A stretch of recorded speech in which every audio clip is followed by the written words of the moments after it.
오늘 함께 하고 싶은데요. 20만 원만 더 주시면 특별하게 모시겠습니다. 단골 손님이 씩 웃었습니다. 그의 손이 내 어깨에 닿았습니다. 역겨웠습니다. 토할 것 같았습니다.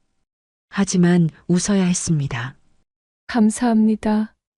김 사장님, 제 이름은 박소라입니다. 올해 52. 3년 전 남편 민호식의 주식 투자로 집을 잃었습니다. 30평대 아파트는 사라지고 지금은 7평 단칸방 월세 생활. 사랑하는 아들 준호와 딸 서희 그리고 한 달 지출비만 500만 원.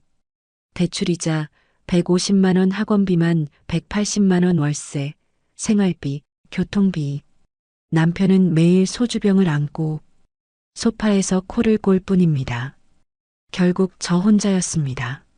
노래방 도우미로 3년째 세상의 모든 사연과 그 깊이를 전해드립니다. 모두 무료인 구독과 좋아요 부탁드립니다. 매일 밤 단골 손님들의 술 냄새를 견뎌냅니다. 추근대는 손길을 피하며 웃어야 합니다. 그리고 집에 돌아오면 화장실에서 소리 없이 웁니다. 이것은 52세 여자의 고통과 헌신, 그리고 늦게 찾아온 사랑 이야기입니다. 하늘 같은 사연, 지금 시작합니다. 그날도 오후 7시였습니다. 강남역 근처 노래방. 화장을 고치고 거울 속 내 얼굴이 낯설었습니다. 진한 아이섀도, 붉은 립스틱. 이게 나인가? 한숨이 나왔지만 삼켰습니다. 오늘도 아이들을 위해 돈을 벌어야 했습니다. 노래방 문을 열었습니다. 담배 연기와 술 냄새가 코를 찔렀고 형광등 불빛이 눈을 아프게 했습니다. 미미 언니 6번 방이요. 카운터 직원이 손짓했습니다. 미미. 노래방에서 부르는 제 가명이었습니다. 박소라라는 이름은 여기서 쓸 수 없었습니다. 혹시라도 아는 사람을 만날까봐. 혹시라도 아이들 친구 부모님을 만날까봐. 6번 방 문을 두드렸습니다. 들어오세요. 문을 열자 중년 남자 셋이 앉아 있었으며 술 냄새가 진동했습니다. 안녕하세요. 미미예요. 웃으며 인사했습니다. 목소리가 떨렸지만 들키지 않게 했습니다. 오, 오늘 이쁜 분 오셨네. 한 남자가 제 손을 잡았습니다. 차갑고 축축한 손이었습니다. 여기 앉아요, 미미 씨. 옆자리에 앉았습니다. 남자의 어깨가 내 어깨에 닿았고 싸구려 향수 냄새가 코끝을 스쳤습니다. 숨이 막혔습니다. 하지만 웃어야 했습니다. 사장님, 오늘 좋은 일 있으세요? 그럼 미미 씨 만났으니 좋은 일이지. 남자들이 웃었고 저도 따라 웃었습니다. 웃어야 해. 계속 웃어야 해. 리모컨을 들어 노래를 검색했습니다. 사장님들 좋아하시는 노래 불러드릴게요. 1시간이 지났습니다.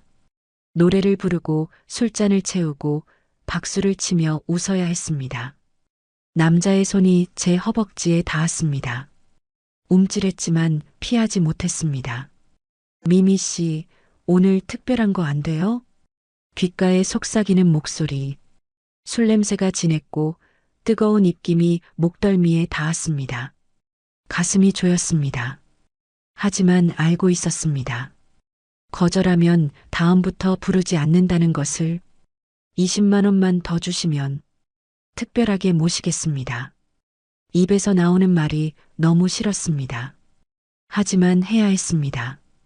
좋아, 오늘 끝나고 따로 봐요. 남자가 지갑을 열었습니다. 고개를 끄덕였습니다. 시계를 보니 밤 11시였습니다. 준호랑 서희는 저녁 먹었을까? 아이들 얼굴이 떠올랐습니다. 가슴이 먹먹했습니다. 미미 씨, 왜 멍하니 있어요? 노래 한 곡 더. 남자가 마이크를 건넸습니다. 받아서 노래를 불렀습니다. 목소리가 떨렸습니다. 하지만 끝까지 불렀습니다. 자정이 넘어서야 노래방을 나왔습니다. 차가운 바람이 얼굴을 스쳤고 거리에는 사람이 없었습니다. 핸드폰을 꺼내 통장을 확인했습니다. 다음 주면 대출이자 150만 원이 빠져나갑니다. 아들 학원비 100만 원, 딸 학원비 80만 원, 월세 50만 원, 생활비 70만 원, 한 달에 500만 원. 모자라면 안 됩니다. 한숨이 나왔습니다. 내일도 모레도 나와야 합니다. 지하철을 탔습니다. 텅 빈 전철 안. 창문에 비친 내 모습을 봤습니다.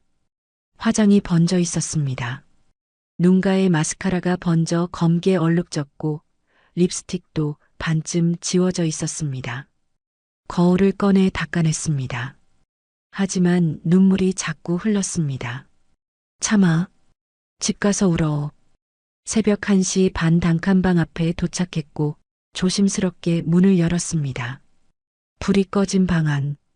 소파에서 남편 민호식이 코를 골고 있었으며 빈 소주병이 바닥에 굴러다녔습니다. 세어봤습니다. 4병. 5년 전만 해도 이 사람은 임원이었습니다. 깔끔한 정장을 입고 출근하던 사람이었고 아이들에게 자상한 아빠였습니다. 하지만 지금은 다가가지 않았습니다. 이불도 덮어주지 않았습니다. 작은 방을 들여다봤습니다. 준호와 서희가 나란히 자고 있었습니다. 좁은 방에서 붙어서 자는 아이들. 가슴이 찢어지는 것 같았습니다. 미안해. 엄마가 이것밖에 못해줘서. 조용히 문을 닫았고 화장실로 들어가 문을 잠그고 수도꼭지를 틀었습니다. 물소리가 작은 방을 채웠습니다. 거울을 봤습니다. 번진 화장, 지친 눈빛, 눈물이 흘러내렸습니다. 손으로 입을 막았습니다. 소리가 새어나올까봐 흐느꼈습니다. 하지만 소리는 내지 않았습니다. 20만 원, 20만 원. 그 말이 자꾸 떠올랐습니다. 내 입에서 나온 말이 너무 싫었습니다. 특별하게 모시겠습니다. 속삭이듯 중얼거렸습니다. 그리고 다시 울었습니다. 차가운 물로 얼굴을 씻었습니다. 화장이 지워지며 눈물도 함께 흘러내렸고 하얀 세면대가 검게 얼룩졌습니다. 수건으로 얼굴을 닦고 다시 거울을 봤습니다. 민낯. 52세 여자의 민낯. 주름이 깊어졌습니다. 눈가에, 입가에. 나도 한때는 예뻤는데 고개를 저었습니다. 그런 생각하면 안 됩니다. 지금은 버티는 것만 생각해야 하며 아이들만 생각해야 합니다. 수도꼭지를 잠갔습니다. 물소리가 멈추자 집안이 조용해졌습니다. 화장실 문을 열고 거실을 지나는데 민호식이 뒤척였습니다. 숨을 죽였습니다. 하지만 그는 다시 코를 골기 시작했고 소주 냄새가 진동했습니다. 작은 방으로 갔습니다. 좁은 침대에 누웠고 천장을 바라봤습니다. 새벽 2시 내일도 또 가야 합니다. 단골 손님들을 만나야 합니다. 웃어야 합니다. 조금만 더 버티자. 눈을 감았지만 잠은 오지 않았습니다. 남자의 손길이 자꾸 떠올랐고 술 냄새가 코끝에 남아있는 것 같았습니다. 이불을 끌어안았습니다. 작고 딱딱한 베개. 5년 전에는 푹신한 침대가 있었습니다. 넓은 방도 있었습니다. 하지만 지금은 모든 게 사라졌습니다. 남편의 주식 투자와 함께 언제까지 이렇게 살아야 하지. 눈물이 다시 흘렀습니다. 하지만 소리는 내지 않았습니다. 아이들이 깰까봐, 남편이 들을까봐. 그렇게 긴 밤이 지나갔습니다. 다음 날 저녁 7시, 또다시 노래방으로 향했습니다. 몸이 무거웠습니다. 어젯밤 2시간밖에 못 잤으니까요. 화장을 하며 거울을 봤습니다. 다크서클이 짙었지만 컨실러로 덮었고 피곤한 눈빛은 아이섀도로 감췄습니다. 오늘도 버티자. 중얼거리며 립스틱을 발랐습니다. 노래방 카운터에 도착하자 직원이 손짓했습니다. 미미 언니, 오늘 12번 방이요.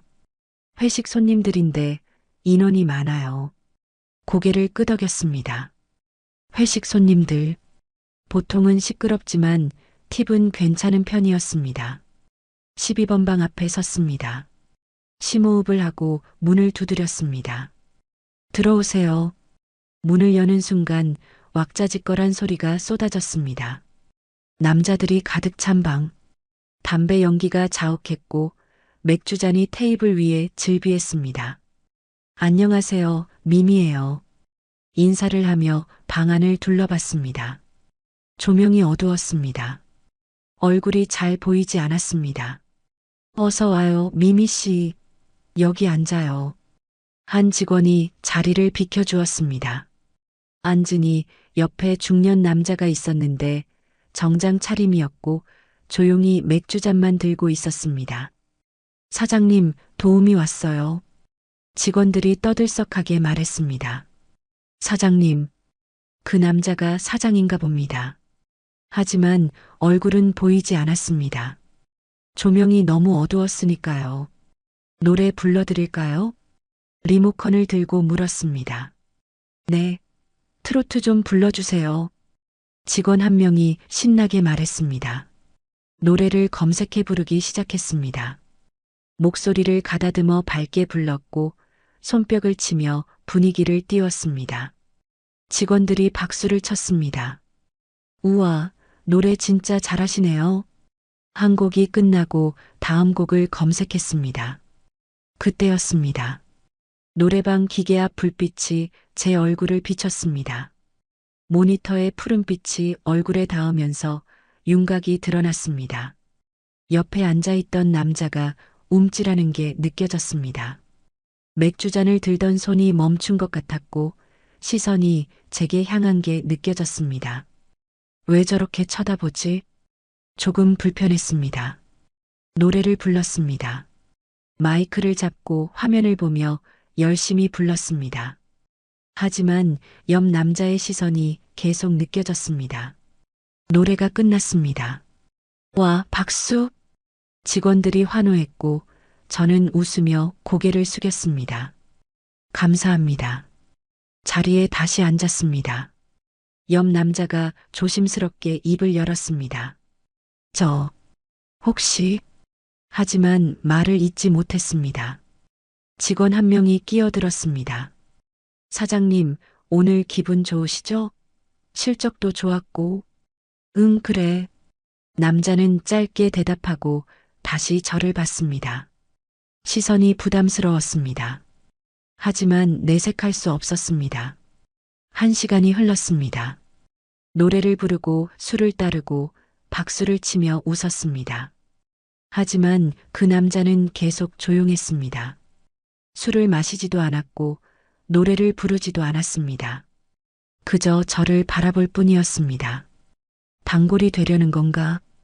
그렇게 생각하며 더 밝게 웃으려 애썼습니다. 직원 한 명이 화장실에 가려고 일어서는 바람에 조명 스위치 근처를 지나가면서 불이 조금 밝아졌습니다. 그 순간 옆에 앉은 남자의 얼굴이 보였습니다. 심장이 멈추는 것 같았습니다. 저 사람, 깔끔한 이마, 짙은 눈썹, 높은 콧날. 어디선가 본 얼굴 같았습니다. 아주 오래전에. 하지만 기억이 선명하지 않았습니다. 남자도 저를 똑바로 쳐다봤습니다. 눈이 마주쳤습니다. 그의 눈빛에서 묘한 감정이 느껴졌습니다. 슬픔? 안타까움? 왜 저렇게 쳐다보는 거지? 가슴이 두근거렸습니다. 미미 씨, 노래 한 곡 더 불러주세요. 직원이 청했습니다. 네. 마이크를 들었습니다. 노래가 흘러나왔습니다. 노래를 부르는 동안에도 옆 남자의 시선이 느껴졌습니다. 조금 떨렸습니다. 이상했습니다. 다른 손님들과는 다른 느낌이었습니다. 추근대지도 않고 술을 권하지도 않고 그저 조용히 저를 바라볼 뿐이었습니다. 이 사람, 누구지? 노래를 부르면서도 계속 신경이 쓰였습니다. 분명 어디선가 본 얼굴 같은데. 하지만 기억이 나지 않았습니다. 노래가 끝났습니다. 감사합니다. 마이크를 내려놓으며 웃었습니다. 그때 직원 한 명이 시계를 봤습니다. 사장님, 시간이 벌써 이렇게 됐네요. 내일 아침 회의 있으시잖아요. 아, 그래. 남자가 자리에서 일어났습니다. 저도 따라 일어났습니다. 오늘 즐거우셨나요? 남자는 저를 마주봤습니다. 눈이 다시 마주쳤습니다. 그의 눈빛이 흔들렸습니다. 무언가 말하고 싶은 듯 입술이 떨렸습니다. 네, 수고하셨어요. 짧게 말하고 방을 나갔습니다. 문이 닫혔습니다. 혼자 남았습니다. 가슴이 두근거렸습니다. 저 사람, 분명 어디선가 봤어. 테이블 위에 명함이 놓여 있었습니다. 집어들었습니다. 한빛식품 대표이사 박강인. 박강인. 그 이름을 보는 순간 머릿속이 하얘졌습니다. 박강인. 박강인. 어디선가 들어본 이름이었습니다. 아주 오래전에. 손이 떨렸습니다. 명함을 다시 봤습니다. 박강인. 설마 그 강인이? 초등학교 5학년 때 같은 반이었던 박강인. 가난해서 늘 도시락을 제대로 못 싸오던 친구. 소풍 때마다 제 도시락을 나눠 먹던 친구. 6학년 겨울 시골로 이사간 그 친구. 아니야, 설마. 고개를 저었습니다. 40년이 지났는데 그 가난했던 소년이 이렇게 큰 회사 사장이 될 리 없습니다. 하지만 그 눈빛, 저를 바라보던 그 눈빛, 어린 시절 박강인이 저를 보던 눈빛과 닮았습니다. 명함을 주머니에 넣었습니다. 방을 나와 복도를 걸었습니다. 머릿속이 복잡했습니다. 설마 정말 그 강인이었을까? 하지만 확신할 수 없었습니다. 화장실에 들어가 거울을 봤습니다. 번진 화장을 고치며 생각했습니다. 만약 정말 그 강인이라면, 초등학교 때 친구였던 박강인이라면 나를 알아봤을까? 가슴이 철렁 내려앉았습니다. 만약 알아봤다면 부유했던 박소라가 지금 노래방 도우미로 일하고 있다는 걸 알았다면 창피해 눈물이 핑 돌았습니다. 하지만 참았습니다. 화장이 번지면 안 되니까요. 심호흡을 했습니다. 아니야. 설마 알아봤겠어. 40년이나 지났는데. 스스로를 위로했습니다. 화장실을 나와 다시 일을 하러 갔습니다. 하지만 밤새도록 그 남자 생각이 머릿속을 떠나지 않았습니다. 박강인. 혹시 정말 그 강인이었을까? 새벽에 집으로 돌아가는 길, 명함을 다시 꺼내봤습니다. 한빛식품 대표이사 박강인. 전화번호가 적혀 있었습니다. 전화를 해볼까? 하지만 용기가 나지 않았습니다. 만약 다른 사람이라면 웃음거리가 될 테고, 만약 그 강인이 맞다면 더 창피해. 명함을 다시 주머니에 넣었습니다. 집에 도착했습니다. 민호식은 역시나 소파에서 코를 골고 있었고 소주병이 바닥에 굴러다녔습니다. 화장실로 들어가 수도꼭지를 틀었습니다. 얼굴을 씻으며 울었습니다. 박강인, 정말 내가 맞니? 눈물이 흘러내렸습니다. 만약 그가 맞다면 가난했던 그 소년이 이제는 성공한 사장이 됐고 부유했던 저는 이제 노래방 도우미가 됐습니다. 얼마나 한심해 보였을까. 손으로 입을 막고 흐느꼈습니다. 하지만 소리는 내지 않았습니다. 사흘이 지났습니다. 그동안 노래방에서 일하면서도 계속 그 남자 생각만 났습니다. 박강인. 명함은 여전히 제 지갑 안에 있었고 하루에도 몇 번씩 꺼내봤습니다. 정말 그 강인이 맞을까? 확신할 수 없었습니다. 40년이라는 시간, 너무 긴 시간이었습니다. 그날도 저녁 7시 노래방 카운터 앞에 섰습니다. 미미 언니, 오늘은 9번 방이요. 고개를 끄덕이고 복도를 걸었습니다. 9번 방 문을 열었습니다. 안녕하세요, 미미. 말이 끊겼습니다. 방 안에 단 한 명, 정장을 입은 남자가 앉아 있었습니다. 박강인이었습니다. 심장이 멈추는 것 같았습니다. 안녕하세요. 그가 일어서며 인사했습니다. 목소리가 떨렸습니다. 앉으세요. 그가 옆자리를 가리켰습니다. 앉았습니다. 손이 떨렸습니다. 왜 혼자 온 거지? 가슴이 두근거렸습니다. 침묵이 흘렀습니다. 그는 저를 쳐다보고 있었고 저는 바닥만 내려다봤습니다. 소라야. 그가 조용히 말했습니다. 온몸에 전율이 흘렀습니다. 소라야. 그 이름을 부르는 목소리. 저를 아세요? 떨리는 목소리로 물었습니다. 나야. 박강인. 입이 떡 벌어졌습니다. 역시 그였습니다. 초등학교 5학년 때 같은 반이었던 박강인. 강인이 그의 이름을 부르는 순간 눈물이 흘러내렸습니다. 창피했습니다. 어린 시절 친구 앞에 이런 모습으로 서 있다니. 미안해. 이런 곳에서 일하는 모습 보여서 목소리가 떨렸습니다. 아니야. 나도 너를 보고 놀랐어. 그의 목소리에도 떨림이 있었습니다. 어떻게 여기서 일하게 된 거야? 조심스럽게 물었습니다. 입술을 깨물었습니다. 말하고 싶지 않았습니다. 하지만 숨길 수도 없었습니다. 남편이 주식 투자로 전 재산을 날렸어. 목소리가 잠겼습니다. 5년 전부터 시작했는데 집까지 날렸어. 지금은 단칸방 월세 생활이야. 박강희는 아무 말도 하지 못했습니다. 아이들 둘 키우는데 한 달에 500만 원이 필요해. 대출 이자만 150만 원이고 말을 잇지 못했습니다. 눈물이 계속 흘러내렸습니다. 그래서 3년 전부터 여기서 일하고 있어. 손으로 얼굴을 가렸습니다. 창피해. 정말 창피해.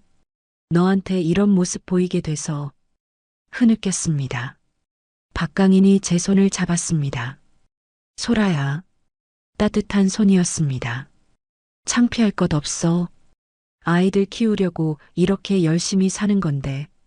그의 목소리가 따뜻했습니다. 고개를 들어 그를 봤습니다. 눈가에 주름이 생긴 얼굴이었지만 여전히 그때 그 소년의 모습이 남아 있었습니다. 너는 어떻게 이렇게 성공한 거야? 사장까지 됐다며 물었습니다. 그가 쓸쓸하게 웃었습니다. 악착같이 살았어. 가난에서 벗어나려고 창밖을 바라보며 말했습니다. 시골로 이사간 후에 정말 힘들었어. 아버지는 빚에 쪼들렸고 나는 공부밖에 할 게 없었어. 그의 목소리가 낮아졌습니다. 장학금으로 대학 나오고 식품회사에 취직했어. 10년 동안 밑바닥부터 배웠지. 그리고 독립해서 지금 회사를 차렸어. 15년 됐어. 고개를 끄덕였습니다. 대단해. 정말 대단해. 그때 그 가난했던 강인이가 말끝을 흐렸습니다. 그가 쓸쓸하게 웃었습니다. 그래. 그때 도시락도 제대로 못 싸오던 애가 이렇게 됐어. 강인아, 나 그때 너한테 미안했어. 뭐가? 도시락 나눠주는 게 혹시 자존심 상하지 않았을까 해서. 그가 고개를 저었습니다. 아니야. 나 그거 정말 고마웠어. 너만 나한테 그렇게 잘해줬어. 그의 눈빛이 흔들렸습니다. 소라야, 너 기억나? 소풍 때마다 내 도시락 나눠 먹던 거? 응, 기억나. 나 그때 정말 행복했어. 내가 웃으면서 같이 먹자 하던 거. 그의 목소리가 떨렸습니다. 가슴이 먹먹해졌습니다. 어린 마음에 불쌍해서 챙겨줬던 건데 그에게는 그렇게 큰 의미였나 봅니다. 결혼은 했어? 조심스럽게 물었습니다. 했었어. 10년 전에 이혼했어. 왜? 아내가 다른 남자를 만났어. 담담하게 말했지만 그의 눈빛에는 상처가 남아 있었습니다. 그 후로 혼자 살고 있어. 회사 일만 하면서. 외롭겠다. 응, 외로워. 침묵이 흘렀습니다. 소라야. 그가 다시 입을 열었습니다. 여기서 그만둬. 뭐? 이런 일 그만하고 다른 일 찾아봐. 내가 도와줄게. 고개를 저었습니다. 안 돼. 나 도움받을 수 없어. 왜? 미안해. 너한테 신세 질 수 없어. 우린 그냥 옛날 친구잖아. 눈물이 다시 흘렀습니다. 친구니까 도와주는 거야. 하지만, 소라야, 부탁이야. 이런 곳에서 일하는 모습 더 이상 보고 싶지 않아. 그의 목소리에 간절함이 담겨 있었습니다. 내 회사에 일자리 있어. 사무직이야. 월급도 괜찮아. 강인아. 제발. 어렸을 때 내가 나한테 잘해준 거 있잖아. 이제 내가 갖고 싶어. 그의 눈빛이 진지했습니다. 고마웠습니다. 하지만 부담스러웠습니다. 고마워. 정말 고마워. 하지만 고개를 저었습니다. 하지만 지금은 받을 수 없어. 남편이 있고 아이들도 있어. 남편? 박강인의 목소리가 차갑게 변했습니다. 그 사람 뭐 하는 사람이야? 아내가 이렇게 힘들게 일하는데. 술만 마셔. 매일 소파에서 코 골며 자. 쓸쓸하게 웃었습니다. 5년 전에 주식으로 전 재산 날린 후로 일도 안 해. 그냥 포기한 사람이야. 소라야, 그런 사람이랑 왜 같이 살아? 아이들 때문이야. 고등학생 아들, 중학생 딸. 한숨이 나왔습니다. 이혼하고 싶어? 정말 하고 싶어? 하지만 아이들 생각하면 말을 잇지 못했습니다. 박강희는 잠시 생각하더니 입을 열었습니다. 소라야, 그럼 이렇게 하자. 뭐? 일단 여기 일 그만두고 내가 당분간 생활비 보내줄게. 안 돼. 그건 너무 큰 돈이야. 나한텐 큰 돈 아니야. 그리고 이건 빌려주는 거야. 나중에 갚으면 돼. 망설였습니다. 한 달에 500만 원 필요하다며? 내가 보내줄게. 강인아. 그리고 내가 준비되면 이혼하고 내 회사로 와. 그의 눈빛이 진지했습니다. 나 그렇게까지 받을 수 없어. 어렸을 때 내가 굶을 뻔했을 때 내가 도시락 나눠줬잖아. 이제 내 차례야. 그의 목소리가 따뜻했습니다. 눈물이 흘렀습니다. 고마웠습니다. 친구로서 이렇게 도와주려는 마음이. 생각해 볼게. 조금만 시간을 줘. 조심스럽게 말했습니다. 알았어. 천천히 생각해. 박강인이 미소 지었습니다. 그날 밤, 그는 노래 한 곡도 부르지 않았고 술도 마시지 않았습니다. 그저 옛날 이야기만 나눴습니다. 초등학교 5학년 소풍, 도시락을 나눠 먹던 날, 운동회에서 함께 달리기 했던 날, 추억을 꺼내며 웃고 울었습니다. 자정이 넘어 노래방을 나왔습니다. 밖에는 그의 차가 서 있었습니다. 고급 외제차. 태워다 줄게. 괜찮아. 지하철 타면 돼. 소라야, 제발. 이것만이라도 받아줘. 그의 간절한 눈빛에 고개를 끄덕였습니다. 차에 탔습니다. 부드러운 시트, 은은한 조명. 주소 알려줘. 주소를 말했습니다. 차가 출발했습니다. 창밖을 보며 생각했습니다. 어린 시절 친구가 이렇게 도와주려 한다니 고마웠습니다. 하지만 부담스러웠습니다. 단칸방 앞에 도착했습니다. 여기야. 여기가? 그의 목소리가 떨렸습니다. 낡은 건물, 좁은 골목. 응, 여기서 살아. 차에서 내렸습니다. 소라야. 그가 창문을 내리고 말했습니다. 내일 전화할게. 제발 받아줘. 응. 고개를 끄덕였습니다. 차가 떠났고 혼자 남았습니다. 현관문을 열고 집 안을 들어가니 민호식은 역시나 소파에서 코를 골고 있었습니다. 화장실로 들어갔습니다. 수도꼭지를 틀고 거울을 봤습니다. 강인아, 고마워. 옛날 친구가 이렇게 손을 내밀어 주다니. 눈물이 흘렀습니다. 하지만 오늘은 슬픈 눈물이 아니었습니다. 고마움의 눈물이었습니다. 그리고 조금의 희망. 어쩌면 이 지옥 같은 삶에서 벗어날 수 있을지도 모른다는. 사흘 후 다시 노래방으로 출근했습니다. 박강인의 제안을 받아들이지 못했습니다. 아직 용기가 나지 않았으니까요. 카운터 직원이 손짓했습니다. 미미 언니, 9번 방에 손님이 기다리고 계세요. 9번 방. 가슴이 두근거렸습니다. 혹시 또 그 사람일까? 문을 열었습니다. 박강인이었습니다. 왔구나. 그가 일어서며 미소 지었습니다. 강인아, 오늘은 특별한 날이야. 그가 말했습니다. 뭐가? 오늘로 내가 이곳에서 일하는 마지막 날이야. 무슨 소리야? 당황했습니다. 사장님한테 이야기했어. 오늘 하루 비용 다 지불하고 너랑 나갈 거야. 강인아, 그건 소라야. 그가 제 손을 잡았습니다. 더 이상 이런 곳에 두고 싶지 않아. 제발.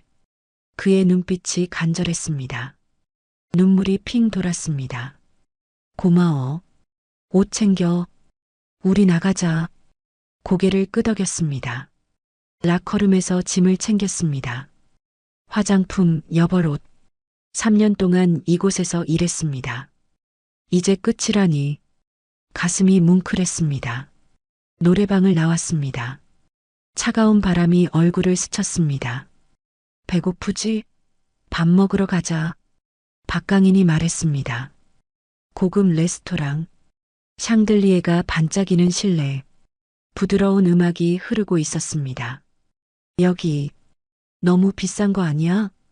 조심스럽게 물었습니다. 괜찮아. 오늘은 특별한 날이니까.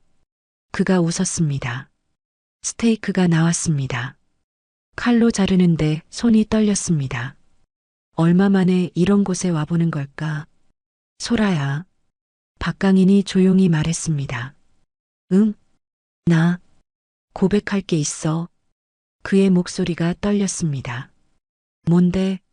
나 사실 어렸을 때부터 너를 좋아했어. 심장이 멈추는 것 같았습니다. 뭐? 초등학교 5학년 때부터? 내가 도시락 나눠줄 때부터? 그의 눈빛이 흔들렸습니다. 가난한 나를 차별하지 않고 따뜻하게 대해준 건 너뿐이었어. 강인아, 40년 동안 잊지 못했어. 결혼하고 살면서도 가끔 내 생각했어. 눈물이 흘렀습니다. 미안해. 나는 그냥 불쌍해서 그런 거였어.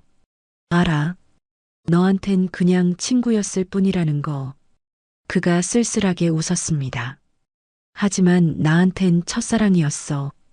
가슴이 먹먹했습니다. 소라야, 나 너를 도와주고 싶어. 친구로서가 아니라. 강인아, 내 옆에 있어줘. 제발. 그의 손이 제 손을 꼭 잡았습니다. 따뜻했습니다. 오랜만에 느끼는 온기였습니다. 민호식은 5년 동안 제 손을 잡아준 적이 없었습니다. 매일 술만 마시고 코만 골았습니다. 하지만 박강인은 달랐습니다. 진심이 느껴졌습니다. 나 아직 결혼한 몸이야. 알아. 하지만 그 사람은 이미 내 남편이 아니잖아. 그의 말이 맞았습니다. 민호식은 남편의 역할을 한 적이 없었습니다. 오늘 밤만이라도 내 옆에 있고 싶어. 박강인이 조심스럽게 말했습니다. 가슴이 두근거렸습니다.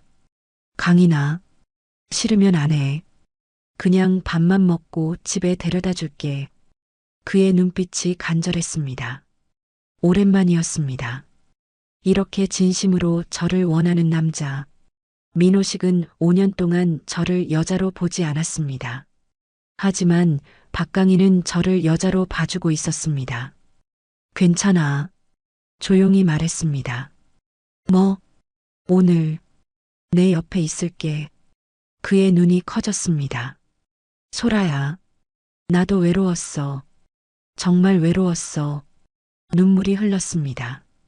남편은 5년 동안 날 안아준 적도 없어.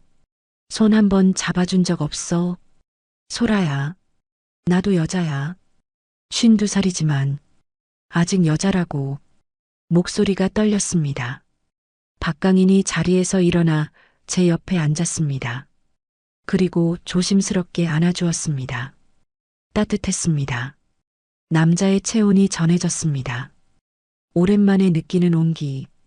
눈물이 멈추지 않았습니다. 울지 마. 이제 내가 있어.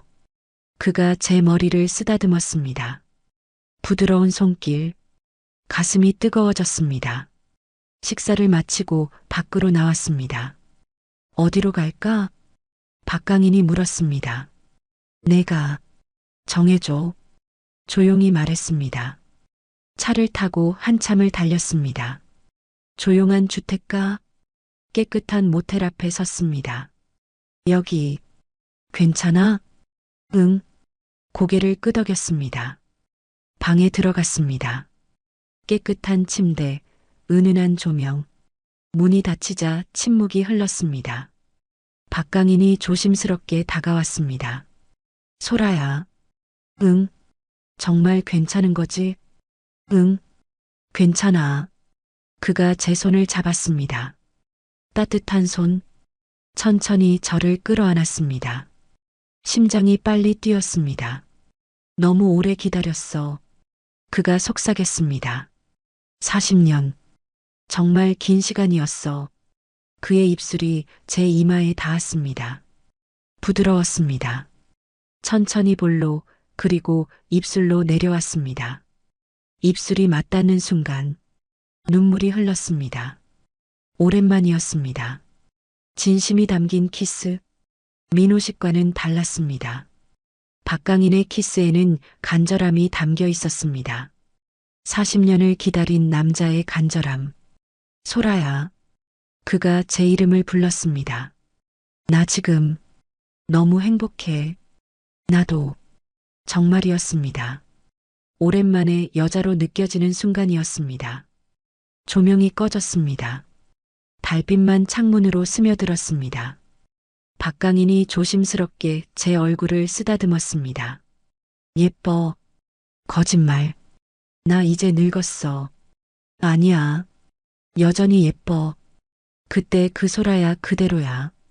그의 목소리가 떨렸습니다. 옷깃이 흐트러졌습니다. 가슴이 두근거렸습니다. 부끄러웠습니다. 52세의 몸. 탄력 없는 피부, 주름진 손. 부끄러워. 왜? 이제 젊지 않아서. 소라야. 그가 제 손을 잡았습니다. 나한텐 가장 아름다운 사람이야. 진심이 느껴졌습니다. 눈물이 또 흘렀습니다. 고마워. 내가 더 고마워. 내 옆에 있어줘서. 그가 저를 꼭 안았습니다. 체온이 전해졌습니다. 심장 소리가 들렸고 빠르게 뛰고 있었습니다. 소라야 사랑해. 귓가에 속삭이는 목소리. 나 40년 동안 너만 생각했어. 가슴이 뜨거워졌습니다. 처음으로 느껴지는 감정. 사랑받고 있다는 느낌. 원해지고 있다는 느낌. 오랜만에 여자로 돌아가는 순간이었습니다. 새벽 햇살이 커튼 사이로 스며들었습니다. 눈을 떴습니다. 옆에 박강인이 자고 있었습니다. 평화로운 얼굴. 가슴이 따뜻해졌습니다. 어젯밤 오랜만에 여자로 느껴졌던 그 순간. 52세에 다시 느낀 설렘. 볼이 뜨거워졌습니다. 박강인이 눈을 떴습니다. 깼어? 응. 잘 잤어? 응. 오랜만에 푹 잤어. 정말이었습니다. 3년 만에 처음으로 편하게 잔 밤이었습니다. 소라야. 응? 후회 안 해? 고개를 저었습니다. 아니, 후회 안 해. 그가 미소 지었습니다. 다행이다. 저를 끌어안았습니다. 이제부터 내가 지켜줄게. 강인아, 남편이랑 이혼해. 그리고 내 옆으로 와. 진지한 목소리였습니다. 생각해 볼게. 약속해줘. 꼭. 고개를 끄덕였습니다. 처음으로 생각했습니다. 민호식과 이혼하는 것을, 그리고 박강인과 새로운 삶을 시작하는 것을. 52세, 늦지 않았을까요? 하지만 어젯밤, 저는 다시 여자가 됐습니다. 사랑받는 여자, 원해지는 여자, 그것만으로도 충분했습니다. 모텔을 나왔습니다. 아침 9시 박강인이 차로 데려다 주겠다고 했지만 거절했습니다. 집 근처에서 내려줘. 누가 볼까봐. 알았어. 단칸방에서 2블록 떨어진 곳에서 내렸습니다. 오늘 저녁에 전화할게. 응. 차가 떠나는 걸 보고 집으로 걸어갔습니다. 가슴이 두근거렸습니다. 어젯밤 일이 자꾸 떠올랐습니다.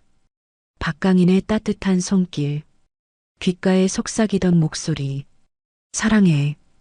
볼이 뜨거워졌습니다. 현관문을 열었습니다. 민호식이 소파에 앉아 있었습니다. 술에 취하지 않은 모습, 심장이 철렁 내려앉았습니다. 어디 갔다 와? 차가운 목소리였습니다. 노래방. 일하고. 노래방이 아침까지 하나? 날카로운 시선이 저를 꿰뚫었습니다. 손님이 늦게까지 있어서. 거짓말이 매끄럽지 않았습니다. 민호식이 일어섰습니다. 다가왔습니다. 술 냄새 대신 담배 냄새가 났습니다. 거짓말하지 마. 뭐? 어젯밤 노래방에 전화했어. 내가 일찍 퇴근했다더라. 심장이 멈추는 것 같았습니다. 그게 남자 만났지? 목소리가 낮아졌습니다. 아니야. 친구 만났어. 친구? 새벽까지? 그의 손이 제 팔을 잡았습니다. 아팠습니다. 나 아파. 솔직하게 말해. 남자 만났지? 눈빛이 날카로워졌습니다. 친구라니까? 소리쳤습니다. 당신은 5년 동안 뭐 했어? 술만 마시고 코만 골면서. 참았던 말이 터져 나왔습니다. 나 혼자 500만 원 벌려고 노래방에서 3년 동안 일했어. 당신은 뭐 했어? 목소리가 떨렸습니다. 민호식의 얼굴이 굳었습니다. 그래, 내가 잘못했어. 하지만 그게 바람 피울 이유는 안 돼. 바람이라고? 웃음이 나왔습니다. 당신은 5년 동안 나한테 손도 안 대고 대화도 안 하고 그냥 술만 마셨잖아. 눈물이 흘렀습니다. 난 여자야. 52살이지만 여자라고. 그래서 다른 남자 만난 거야? 친구라니까. 옛날 친구. 거짓말. 민호식이 소리쳤습니다. 옛날 친구가 새벽까지 같이 있나? 내 몸에서 남자 냄새나. 얼굴이 하얗게 변했습니다. 박강인의 향수 냄새. 씻지 못하고 온 제 몸에서 나고 있었습니다. 당신. 민호식의 목소리가 떨렸습니다. 정말 바람 피운 거야? 대답할 수 없었습니다. 대답해. 다른 남자랑 잤어? 그래. 소리쳤습니다. 그래, 만났어. 다른 남자 만났어. 민호식의 얼굴이 일그러졌습니다. 이 더러운 년이. 손이 올라왔고 피할 틈도 없었습니다. 따기가 날아왔습니다. 뺨이 화끈거렸습니다. 엄마. 방문이 열리며 준호가 뛰어나왔습니다. 아빠, 뭐 하는 거예요? 준호가 민호식을 밀쳤습니다. 비켜.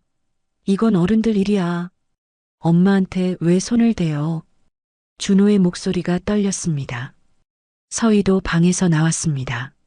엄마, 아빠, 무서워하는 목소리. 가슴이 찢어지는 것 같았습니다. 애들아, 괜찮아. 방으로 들어가. 엄마, 들어가. 소리쳤습니다. 준호가 서희를 데리고 방으로 들어갔습니다. 민호식과 단둘이 남았습니다. 침묵이 흘렀습니다. 누구야? 그 남자가 누구야?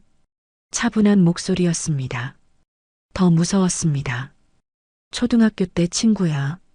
친구? 응. 우연히 다시 만났어. 그래서 잤어? 대답하지 않았습니다. 민호식이 비웃었습니다. 내가 술 마시고 무능한 거 알아. 내가 쓸모없는 인간인 거 알아. 그의 목소리가 떨렸습니다. 하지만 그래도 난 내 남편이야. 준호랑 서희 아빠라고. 눈물이 흘렀습니다. 5년 동안 당신 뭐 했어? 남편답게 산 적 있어? 내가 잘못했어. 인정해. 민호식이 고개를 숙였습니다. 하지만 날 버리지는 마. 제발. 처음 보는 모습이었습니다. 5년 만에 처음으로 약한 모습을 보이고 있었습니다. 당신, 술 끊을 수 있어? 끊을게. 일 찾을 수 있어? 찾을게. 뭐든 할게. 정말, 정말이야. 제발 날 버리지 마. 민호식의 눈에 눈물이 고였습니다. 마음이 흔들렸습니다. 20년을 함께 산 남편, 아이들의 아버지. 하지만 박강인의 얼굴이 떠올랐습니다. 따뜻했던 어젯밤. 생각할 시간을 줘. 조용히 말했습니다. 뭘 생각해? 이혼하려고? 모르겠어. 지금은 머리가 복잡해. 방으로 들어갔습니다. 문을 잠그고 침대에 앉았습니다. 손이 떨렸습니다. 핸드폰이 울렸습니다. 박강인이었습니다. 소라야, 잘 들어갔어? 응. 목소리가 떨렸습니다. 왜? 무슨 일 있어? 남편이. 알아. 뭐? 어젯밤 일. 다 들켰어. 침묵이 흘렀습니다. 소라야, 지금 당장 거기서 나와. 뭐? 위험해. 내가 데리러 갈게. 안 돼. 아이들 있어. 그럼 어떻게 해? 모르겠어. 눈물이 흘렀습니다. 일단 조용히 있을게. 나중에 전화할게. 전화를 끊었습니다. 거울을 봤습니다. 뺨이 빨갛게 부어 있었습니다. 민호식이 때린 자국. 20년 결혼 생활에서 처음이었습니다. 문 밖에서 준호의 목소리가 들렸습니다. 엄마, 괜찮아? 응, 괜찮아. 거짓말이었습니다. 괜찮지 않았습니다. 모든 게 엉망이었습니다. 저녁이 됐습니다. 민호식은 소파에 앉아 담배만 피우고 있었습니다. 술은 마시지 않았습니다. 아이들은 방에서 나오지 않았습니다. 저녁을 차렸습니다. 밥 먹어. 민호식이 식탁에 앉았습니다. 아이들도 나왔습니다. 침묵 속에서 밥을 먹었습니다. 준호가 입을 열었습니다. 엄마, 아빠, 우리 가족 어떻게 되는 거예요? 대답할 수 없었습니다. 이혼하는 거예요? 서희가 울먹이며 물었습니다. 아니야. 민호식이 말했습니다. 아빠가 잘못했어. 앞으로 잘할게. 정말요? 응. 술도 끊고 일도 찾을게. 준호와 서희가 저를 봤습니다. 엄마는? 엄마는 생각 중이야. 생각? 응. 조금만 시간을 줘. 그날 밤, 민호식은 정말 술을 마시지 않았습니다. 소파가 아닌 방에서 잤습니다. 하지만 같은 침대는 아니었습니다. 바닥에 이불을 깔고 누웠습니다. 소라야. 어둠 속에서 민호식이 말했습니다. 내가 정말 변할게. 제발 기회를 줘. 대답하지 않았습니다. 핸드폰에 박강인의 문자가 왔습니다. 괜찮아? 내일 만날 수 있어? 답장을 보냈습니다. 모르겠어. 상황이 복잡해. 이해해. 천천히 생각해. 내가 기다릴게. 눈물이 흘렀습니다. 한쪽에는 20년을 함께 산 남편과 아이들. 한쪽에는 처음으로 저를 여자로 봐준 남자. 어떻게 선택해야 할까요? 천장을 바라보며 밤을 지샜습니다. 일주일이 지났습니다. 민호식은 정말 술을 끊었습니다. 아침 일찍 일어나 구직 사이트를 뒤지며 이력서를 보냈고 면접을 보러 다녔습니다. 오늘 면접 보고 올게. 나가는 그의 뒷모습을 봤습니다. 달라진 것 같았습니다. 하지만 믿을 수 없었습니다. 10년 전에도 이랬잖아. 과거가 떠올랐습니다. 10년 전, 민호식이 임원이던 시절. 그날도 저녁 늦게 퇴근했습니다. 회사 근처 호텔 앞을 지나가는데 익숙한 뒷모습이 보였습니다. 민호식이었습니다. 옆에 젊은 여자가 있었고 그의 팔짱을 끼고 있었습니다. 심장이 멈추는 것 같았습니다. 뒤따라갔습니다. 호텔 로비로 들어가는 두 사람. 프런트에서 키를 받는 민호식. 엘리베이터에 함께 타는 모습. 눈앞이 하얘졌습니다. 집으로 돌아와 기다렸습니다. 새벽 2시 민호식이 들어왔습니다. 어디 갔다 와요? 회식? 있었어. 거짓말이었습니다. 거짓말하지 마세요. 뭐? 호텔 로비에서 봤어요. 젊은 여자랑 같이 들어가는 거. 민호식의 얼굴이 하얗게 변했습니다. 소라야. 회사 비서죠? 그 여자. 미안해. 얼마나 만났어요?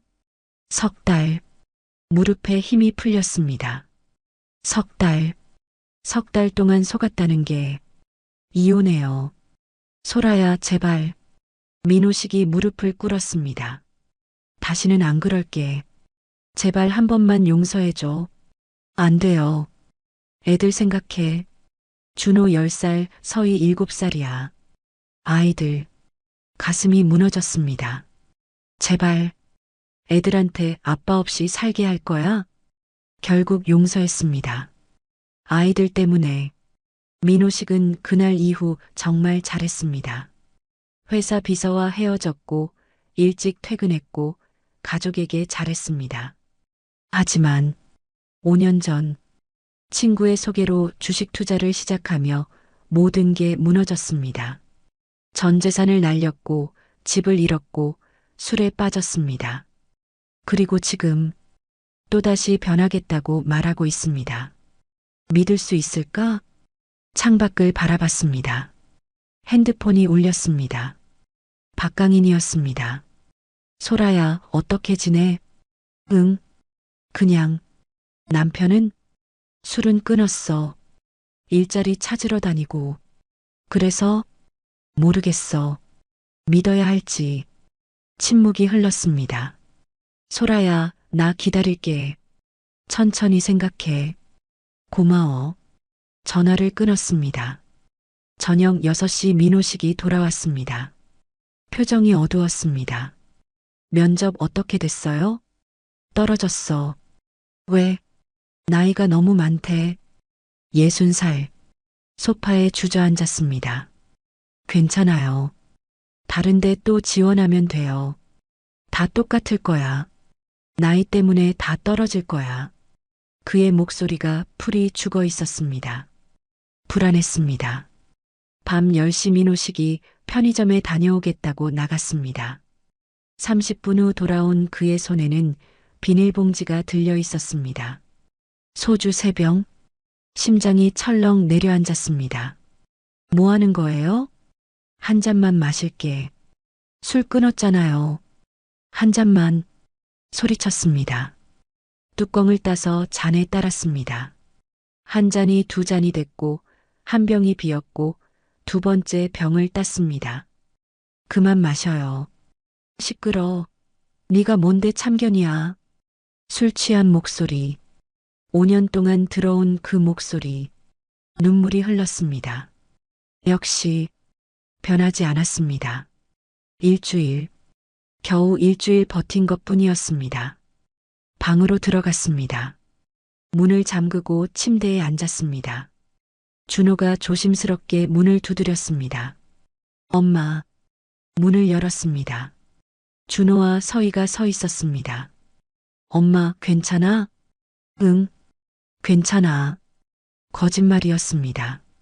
준호가 안으로 들어와 문을 닫았습니다. 엄마, 우리 이야기 좀 해요. 무슨? 준호가 심호흡을 했습니다. 엄마, 10년 전 일 우리 알아요.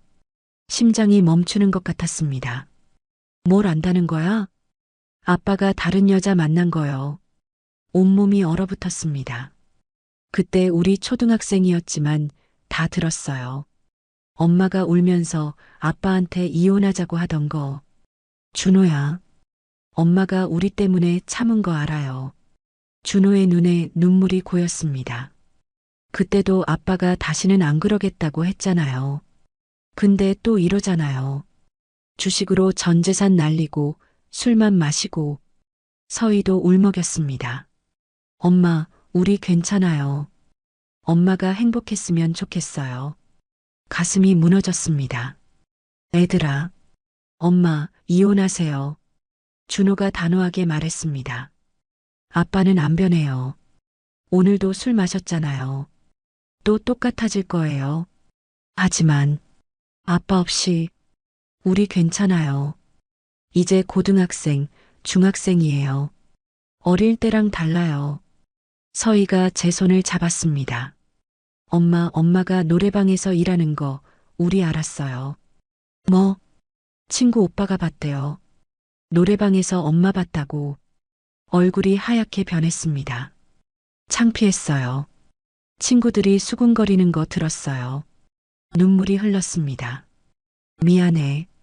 엄마가 미안해. 아니에요. 엄마 잘못 아니에요. 준호가 저를 안아주었습니다. 아빠 잘못이에요. 엄마는 우릴 위해 그렇게 힘들게 일한 건데. 엄마, 이제 그만해요. 아빠랑 이혼하고 엄마가 행복한 삶 사세요. 서희도 안겨왔습니다.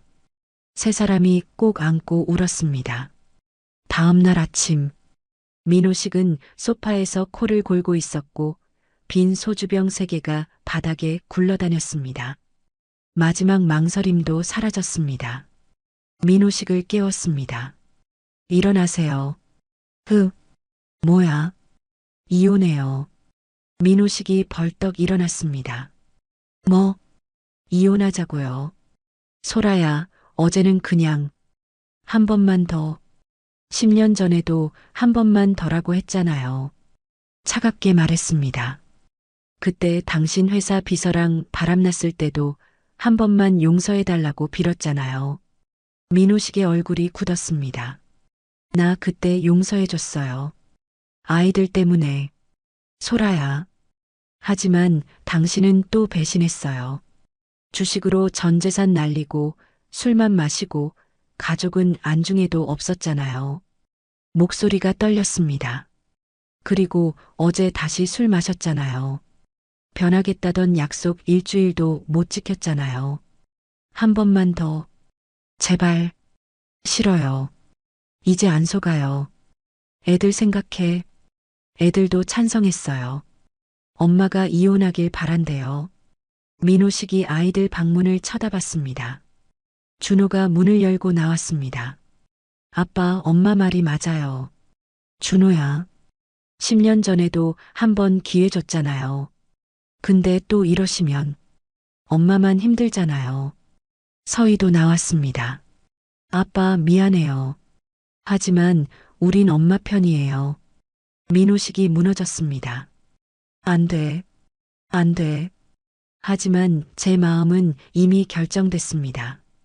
방으로 들어가 핸드폰을 꺼냈습니다. 박강인에게 전화했습니다. 여보세요? 강인아. 소라야. 당신 말대로 할게. 뭐? 이혼할 거야. 그리고 당신한테 갈게. 전화 너머로 침묵이 흘렀습니다. 소라야. 그의 목소리가 떨렸습니다. 고마워. 정말 고마워. 나야말로 고마워. 내 옆에 있어줘서. 눈물이 흘렀습니다. 하지만 이번엔 슬픈 눈물이 아니었습니다. 새로운 시작을 위한 눈물이었습니다. 이혼 조정 신청서를 제출했습니다. 법원 복도에 앉아 기다리는데 손이 떨렸습니다. 20년을 함께 산 남편과 헤어진다는 게 쉬운 일은 아니었습니다. 정말 이게 맞는 걸까? 하지만 준호와 서희의 얼굴이 떠올랐습니다. 엄마가 행복했으면 좋겠어요. 그 말이 저를 지탱해 주었습니다. 조정실 문이 열렸습니다. 민호식이 앉아 있었습니다. 야윈 얼굴, 깊어진 주름. 한때 사랑했던 사람. 20년을 함께 산 사람.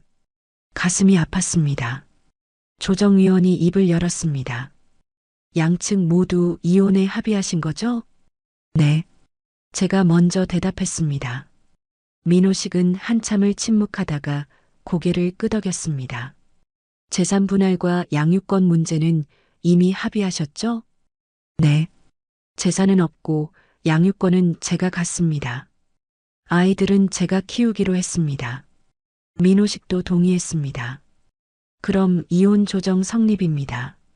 서류에 도장을 찍었습니다. 끝났습니다. 20년 결혼 생활이 이렇게 끝났습니다. 법원을 나오는데 민호식이 뒤따라왔습니다. 소라야, 정말 미안해. 그의 목소리가 떨렸습니다. 10년 전에도 용서받았는데 또 이렇게 돼서 나 정말 쓸모없는 인간이야. 눈물이 고인 얼굴, 가슴이 아팠습니다. 하지만 더 이상 동정하고 싶지 않았습니다. 당신도 잘 살아요. 짧게 말하고 돌아섰습니다. 소라야. 뒤에서 부르는 소리가 들렸지만 돌아보지 않았습니다. 걸어갔습니다. 눈물이 흘렀습니다. 20년이 결코 짧은 시간은 아니었습니다.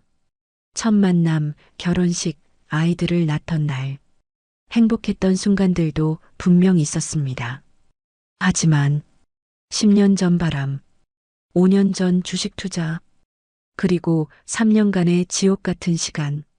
몇 번의 실수는 용납할 수 없었습니다. 저도 행복하고 싶었습니다. 52세, 늦은 나이지만 아직 늦지 않았다고 믿고 싶었습니다. 핸드폰이 울렸습니다. 박강인이었습니다. 다 끝났어? 응. 이혼했어. 수고했어. 내가 데리러 갈게. 고마워. 30분 후 박강인의 차가 도착했습니다. 차에 탔습니다. 힘들었지? 그가 제 손을 잡았습니다. 따뜻했습니다. 응. 조금. 눈물이 흘렀습니다. 울지 마. 이제 시작이야.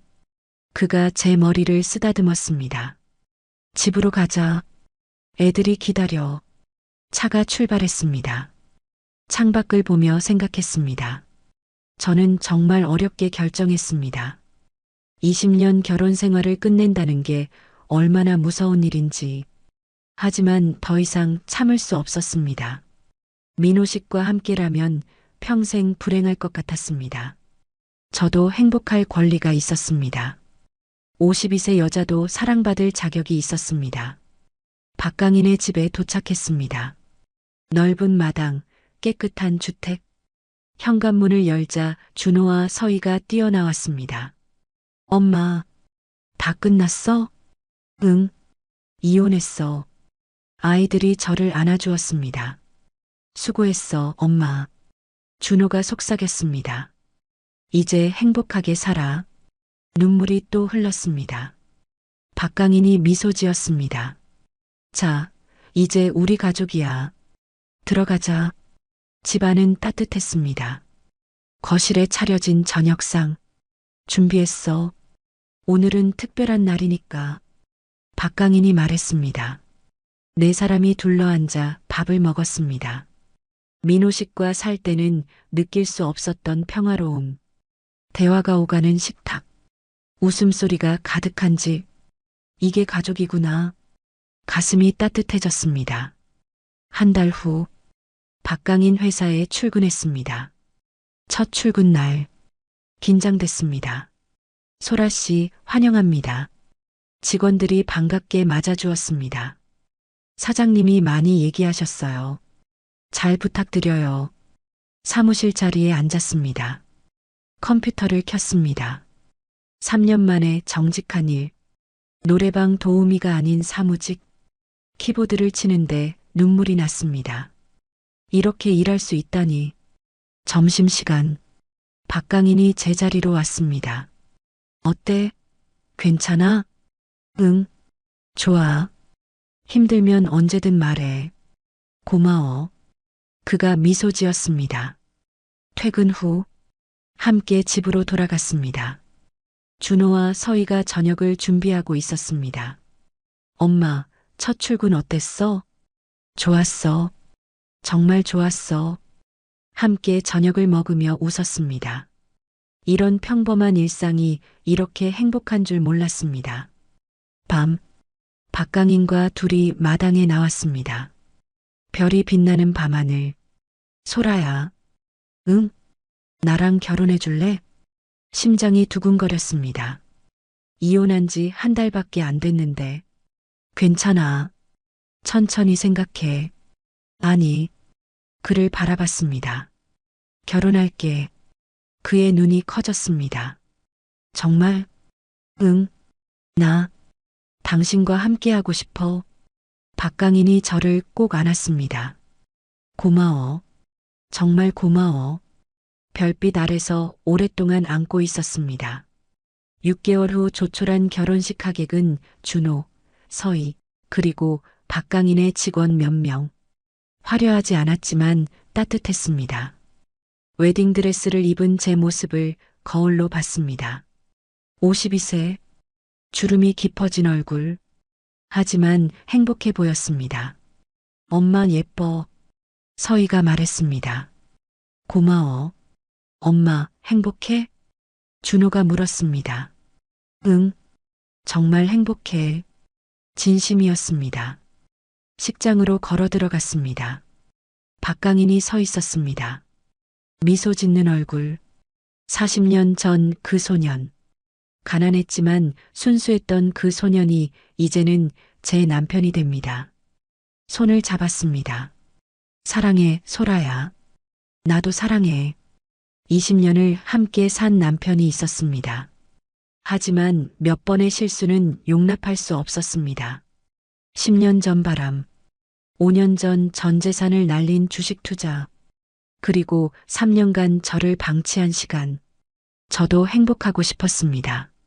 정말 어렵게 결정했습니다. 52세에 이혼한다는 게 얼마나 무섭고 외로운 일인지. 하지만 후회하지 않습니다. 박강인을 만났으니까요. 40년 만에 다시 만난 첫사랑. 저를 여자로 봐주는 사람. 진심으로 사랑해주는 사람. 52세. 늦은 나이라고 생각했습니다. 하지만 아니었습니다. 진짜 사랑은 나이와 상관없다는 걸 알게 됐습니다. 처음으로 여자로 존중받고 사랑받는 삶을 살게 됐습니다. 노래방 도우미로 3년을 살았지만 이제는 정직한 일을 하며 살아갑니다. 아이들도 행복해합니다. 엄마가 웃으니까 좋아요. 준호가 말했습니다. 인생은 다시 시작할 수 있습니다. 언제든. 52세에도 60세에도 중요한 건 용기입니다. 불행한 삶을 끝내고 새로운 삶을 시작할 용기. 저는 그 용기를 냈고 행복을 찾았습니다. 여러분도 할 수 있습니다. 늦었다고 생각하지 마세요. 지금이 가장 빠른 시간입니다. 행복은 나이와 상관없으니까요. 여러분의 생각을 댓글로 남겨주세요. 끝까지 시청해 주셔서 감사합니다. 하늘 같은 사연이었습니다.